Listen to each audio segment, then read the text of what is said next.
আল্লাহ ছি, ডিপে ফেলে রেখে এতদিন পর্যন্ত, তারপরে কিভাবে এগুলা খায়? একবার রাখছিলাম, একদম স্বাদ লাগে না। কি করতে খায় মানুষ এসব? ছি। আসসালামু আলাইকুম ভিউয়ার্স, কেমন আছেন সবাই? আশা করছি ভালো আছেন।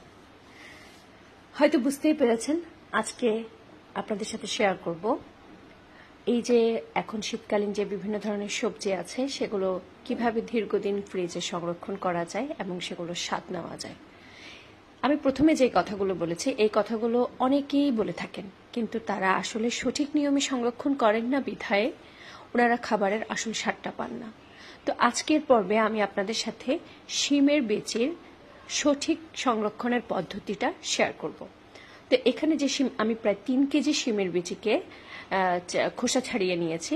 খোসা ছাড়িয়ে নেওয়ার পর এগুলোকে আমি ফুটন্ত গরম পানিতে ঢেলে দিয়েছি। ঢেলে দেওয়ার পরে জাস্ট 2 মিনিট, বলক উঠলে উঠেছে, না উঠলে নেই, আমি জাস্ট 2 মিনিট এটাকে ঘড়ি ধরে পাতিলে রেখেছি গরম পানির মধ্যে। নিচে কিন্তু হাই ফ্লেমে চুলা জ্বলছিল।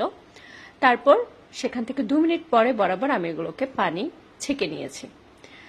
ছেঁকে নেওয়ার পরে বেশ কিছুক্ষণ ঝুড়িতে রেখে দিয়েছি। রেখে দেওয়ার পরে পানিটা যখন বেশ ভালো করেই ঝরে গিয়েছে, তারপর আমি আমার কটনের একটা ওড়না ফ্যানের নিচে বরাবর করে বিছিয়ে দিয়েছি। বিছিয়ে দেওয়ার পর সেখানে আমি সবগুলো শিমের বীজকে ঢেলে দিচ্ছি।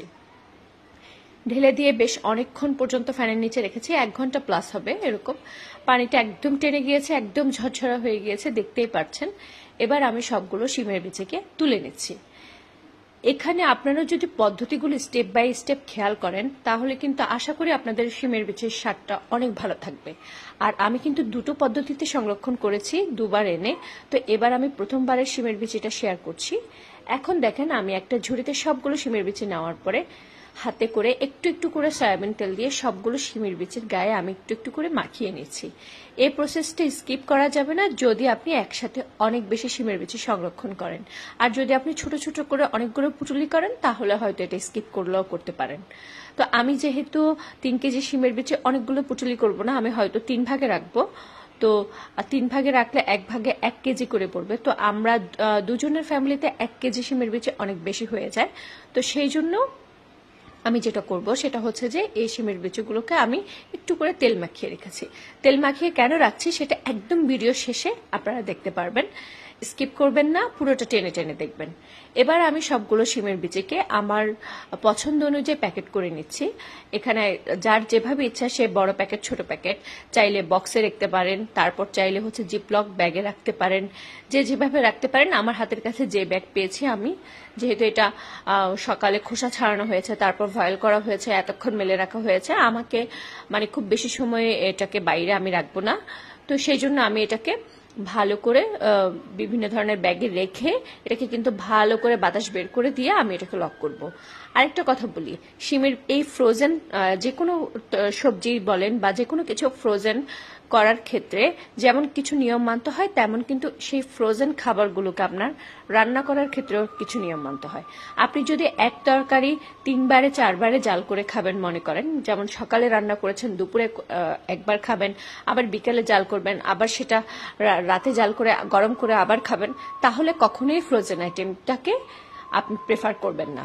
কারণ ফ্রোজেন আইটেমটা হচ্ছে আপনার ইনস্ট্যান্ট একটা কোনো কিছুর ডিমান্ড বা খাওয়ার খুব ইচ্ছে জেগেছে, তখন আপনাকে সেই ডিমান্ডটা ফুলফিল করার জন্যই বেসিক্যালি মানুষ কোনো একটা আইটেমকে ফ্রোজেন করে।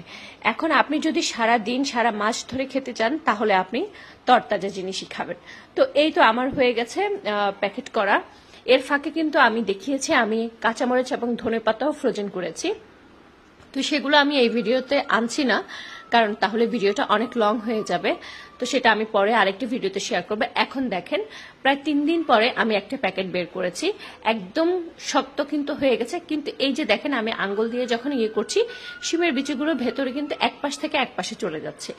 এটাই হচ্ছে তেল দিয়ে রাখার সবচেয়ে বড় কারণ। এখন দেখেন, আমি হালকা করে টাইলসের মধ্যে, মানে কিচেনের আর যে টাইলস থাকে আর কি, স্ল্যাবের মধ্যে হালকা করে একটু টোকা দিয়েছি, সাথেই ঝুরঝুর ঝুরঝুর করে সবগুলো শিমের বীজ ছুটে গেল। এখন আমি আমার প্রয়োজন অনুযায়ী নিয়ে রান্না করব, বাকিটা আবার আমি ফ্রোজেন করে রেখে দিবে। আল্লাহ হাফেজ।